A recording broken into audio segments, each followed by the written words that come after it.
I saw my yellow apples and all of a sudden I snapped in my fingers and I realized those are not yellow apples. And so you see, there was my answer. And the question was, oh, what did you do today? Hey, what's up? This is Laidback Luke, DJ and producer. Thank you for tuning back in again. Today, I want to talk to you about interviews.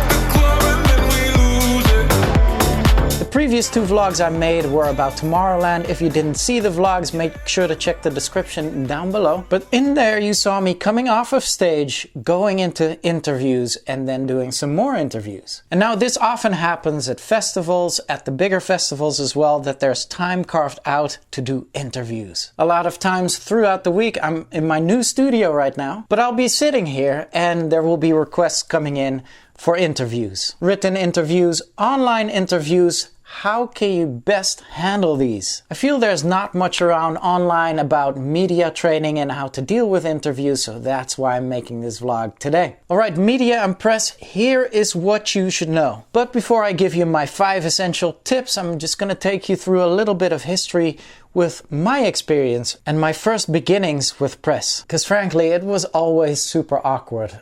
I had learned to make music, I had learned how to DJ, all of a sudden you're being called in, and I was on MTV back then. Wow, MTV, that's a throwback. I was in front of cameras, all of a sudden there's this person sitting across from you that's asking you questions. And I remember just feeling real awkward, you know, not knowing what to answer, not knowing how to interact with the person, whereas you know, people and camera people and the people around are watching you and really are watching what you're saying as well. So it took me a little bit, I think a good few years, maybe even 5 years for me to nail it and to be where I'm at in regards to interviews, to be able to enjoy interviews. And so here are my 5 essential tips. Number 5, conversation. It's all about having a nice conversation, having a nice back and forth. And obviously you can't be in an interview and the interviewer asks you a question and then you're just like, yes or no.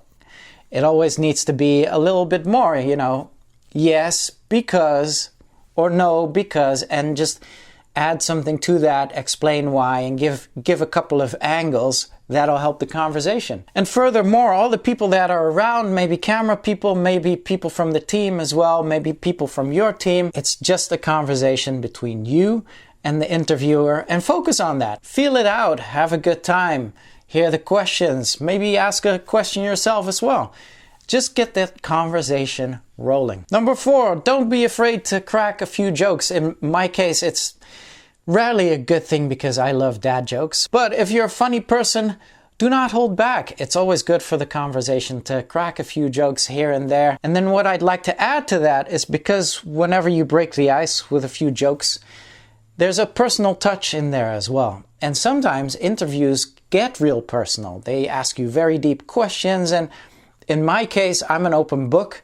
And I don't mind getting very personal. But if you do mind, you can always steer the conversation in a different direction. I'll talk to you more about that. But do not be afraid to make it personal as well, because this will benefit the conversation and get you in a little bit deeper with the interviewer. Okay, before I take you to number 3 here, I'd like for you to consider giving me a subscribe and a like as well if you like me sharing this knowledge.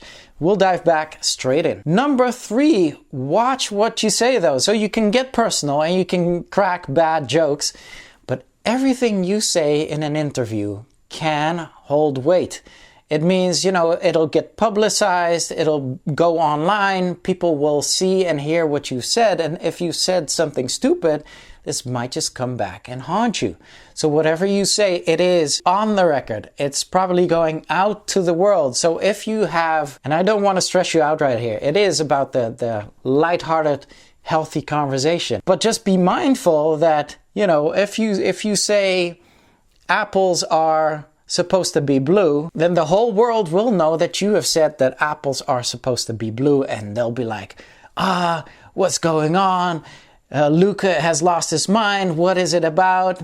Everything you'll say will be shot out in the world. Just keep that in mind. Oh, we're getting into the juice here. Number 2, it's all about anecdotes. And anecdotes, a short, amusing, or interesting story about a real incident or person. Okay, I'm happy we looked that up. If there's anything that interviewers or a crowd love, is a little bit of a backstory as to how, when, why something funny happened.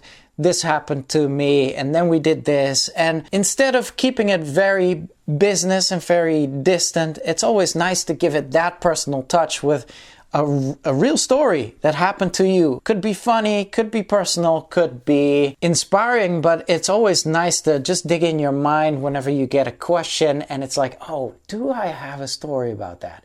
And if so, I'll tell you right now. And you see what happened to my face right now, right? My eyes lit up. I was like, ooh, I'm gonna tell you guys a story. And this is what happens during an official interview as well. The number one, and this is one that I got handed to me 20 years ago, where my radio promo guy actually gave me this piece of advice, and it always stuck with me, and it has always helped me out in the tremendous amount of interviews that I've done over all these years. Say what you want, and just like I said, you know, bend the storyline a little or take the conversation somewhere else.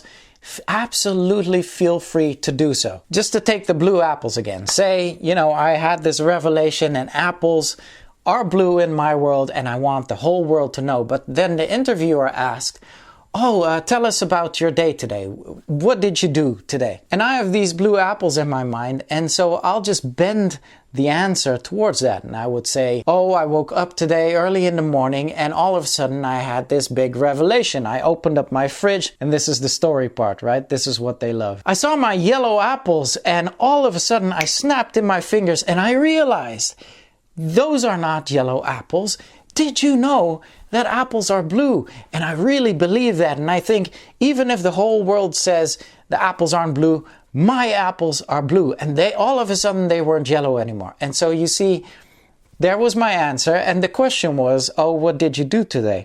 And I came in with planning on what I wanted to say. And so I want you to have that freedom. No matter what question is fired at you, make it a little story, make it conversational, make it personal, but then say what you want to say and whatever you want to promote or whatever mood you're in. And a lot of interviewers appreciate this as well, because a lot of the questions are only guidelines to try and get some info out of you. And so if you give them info, and preferably the info that you want to give them, then you're golden. All right, this is what I wanted to share with you about media and press, and this also counts for written interviews as well. What would you like to say? What would you like to share? I feel this doesn't get highlighted enough in the DJ and producer industry.